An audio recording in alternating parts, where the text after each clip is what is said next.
नमस्कार and welcome you to world affairs. मैं हूं Prashant Dhawan. Now English language में एक कहावत है, a friend in need is a friend in deed.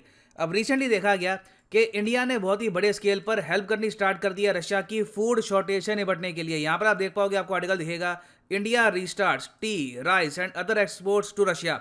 और ये सब इंडिया ने किया है रशिया की रिक्वेस्ट पे, क्योंकि हुआ यहाँ पर क्या है कि ऑल्दो रशिया के पास वीट की बहुत सारी प्रोडक्शन है, ये लोग ऐसा नहीं है कि भूखे मर रहे हैं, मगर इनकी जो ग्रोसरी शॉप्स हैं बिल्कुल एम्प्टी नज़र आ रही हैं। क्योंकि यूरोप से जो सामान पहले आता था, चीज़ आता था, उसके अलावा बहुत सारी और आइटम्स होती है, चॉकलेट्स है, बिस्किट्स है, ये सब अब आना बंद हो गया है। तो रशिया के कई ग्रोसरी स्टोर्स हैं, धीरे धीरे वहाँ पे देखा जा रहा है कि सामान ख़त्म हो रहा है। तो रशिया ने पहले इंडिया को ये कहा कि हमको फूड ग्रोसरी सप्लाईज चाहिए, और इंडिया ने उसके रिस्पांस में रीस्टार्ट कर दिया है ये एक्सपोर्ट टू रशिया। और ऐसा नहीं है कि ये बात सिर्फ इंडियन मीडिया ही कवर कर रहा है, CNN ने भी ये बात कवर करी है कि स्टनिंग इमेजेस सामने आई है फ्रॉम रशियन ग्रोसरी स्टोर्स। कई जगह सामान की कमी है, बहुत ज्यादा कम ग्रोसरी आइटम्स हैं, लोगों के पास ऑप्शंस की काफी कमी है, और कई जगह तो शॉपकीपर्स ने इस तरीके से एंटी थेफ्ट टैग लगा दिए हैं ताकि कोई चोरी करके ना लेके जाए ग्रोसरी आइटम्स को। और उस सब के अलावा आप अगर देखें तो मॉस्को टाइम्स ने यह रिपोर्ट किया है कि रशिया की सुपरमार्केट में एक मैसिव प्राइस हाइक हुआ है। Prices on food and produce have risen up to 210%। बिल्कुल हर चीज के दाम दुगने हो चुके हैं आफ्टर द यूक्रेन वॉर। अब यहाँ पर आप पूछेंगे, मगर ये बात इंडिया और रशिया की गवर्नमेंट्स ने पहले रिजॉल्व करनी ली थी कि हम पेमेंट सिस्टम बनाएंगे। देखो यहाँ पर इशू क्या आ रहा है कि जो ग्रोसरी आइटम्स हमारे यहाँ के जो प्रोड्यूसर्स हैं ये बेचेंगे रशिया में, ये रशिया की सरकार नहीं खरीदेगी, ये खरीदेंगे वहाँ पे प्राइवेट प्लेयर। वहाँ पर भी प्राइवेट कंपनीज हैं, ग्रोसरी स्टोर चलाते हैं, तो उनके पास आज के समय सिंस आइटम्स बहुत ज़्यादा कम है, तो इंडिया से जब ये लोग परचेज करने जाते थे, हमारे यहाँ लोग सोचते थे कि इनसे पेमेंट कैसे हम रिसीव करेंगे, कौन सा बैंक यहाँ पर इन्वॉल्व होगा।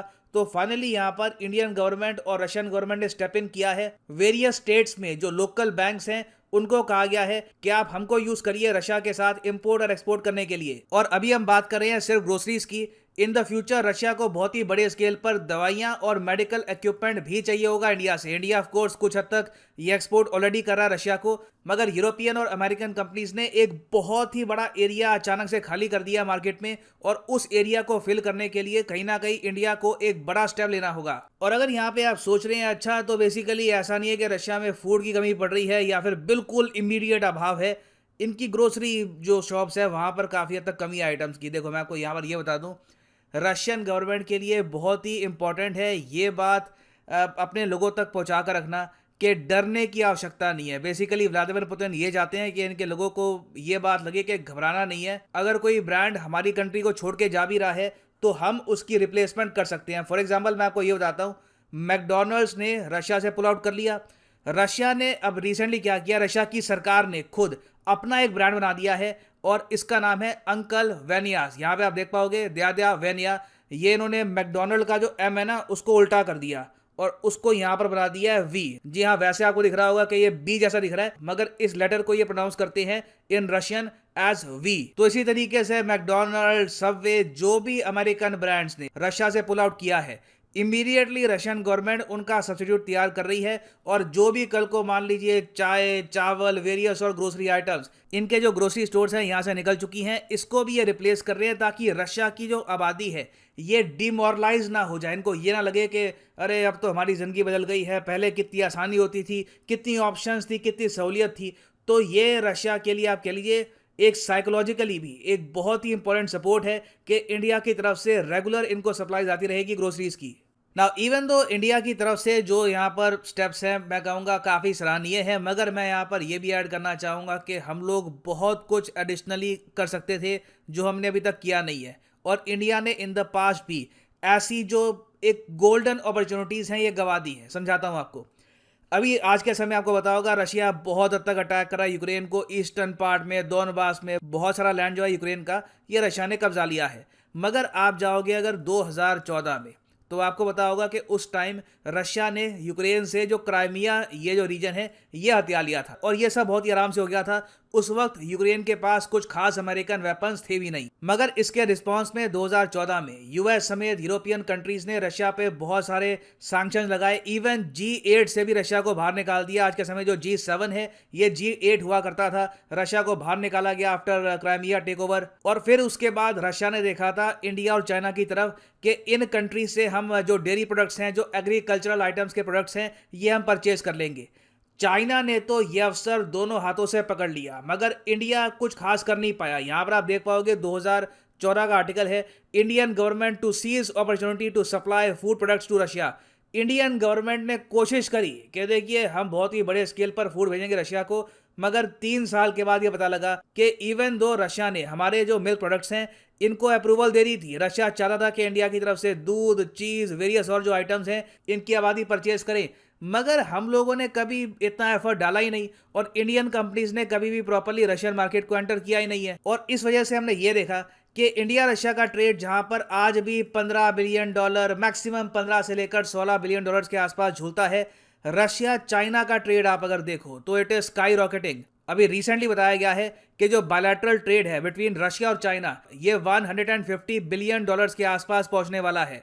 और दोनों कंट्रीज का टारगेट ये है कि 2024-25 तक इस ट्रेड को $250 बिलियन के आसपास भी ले आएंगे।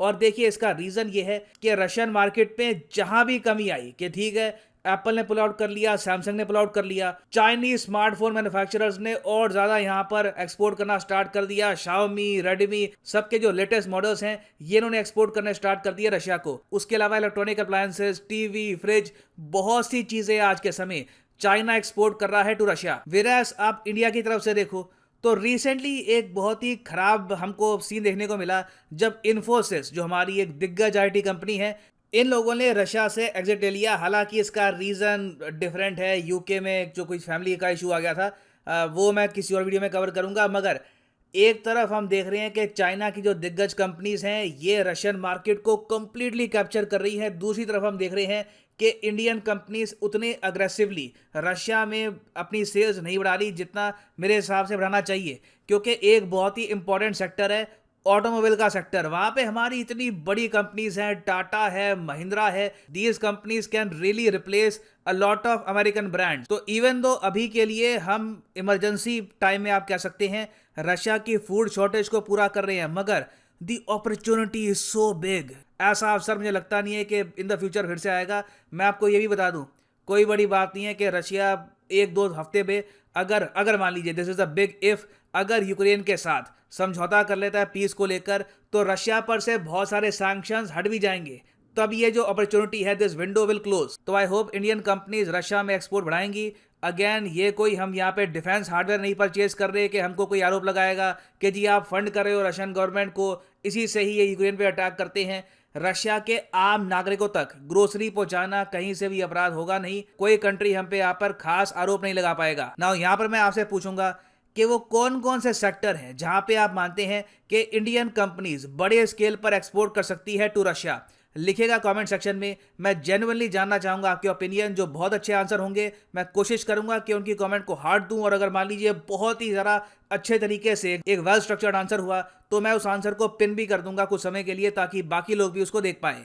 और फाइनली यहाँ पर मैं ये भी ऐड कर दूं कि अगर आप लाइफ में एक बार प्रॉपरली यूपीएससी एग्जाम की प्रिपरेशन करना चाहते हैं तो कमेंट सेक्शन में जाओ, यहाँ पे आपको मिलेगा लिंक, इस लिंक पे करो क्लिक और यहाँ पे आप परचेज कर पाओगे अनअकैडमी का स्पेशल कोर्स, जिसमें आज के समय चल रहा है एक बहुत ही यूनिक ऑफर। अगर आप अनअकैडमी का कोर्स परचेज करते हैं, प्रॉपरली कोर्स को फॉलो करते हैं, सारे टेस्ट अटेम्प्ट करते हैं, क्लासेस सारी आप देखते हैं, और तब भी अगर आपका यूपीएससी एग्जाम क्रैक नहीं होता तो 1 साल के लिए ऑटोमेटिकली आपका कोर्स हो जाएगा एक्सटेंड। तो जो 24 महीने का कोर्स है ये बन जाएगा ऑटोमेटिकली 36 महीने का कोर्स, अगर आपका यूपीएससी एग्जाम क्रैक नहीं होता, even after properly following the course. Now उसके ऊपर भी मैं ये ऐड कर दूं कि अगर आप ये कोर्सेज परचेज करना चाहते हैं तो जो प्राइसेस यहाँ पर लिखे हैं you do not have to pay them, simply यहाँ पर कोड यूज करो PD10 and the prices will start following. So use the code PD10 and save money. So इसी नोट के साथ ये है वीडियो का अंत। Thank you for listening and as always God bless you all.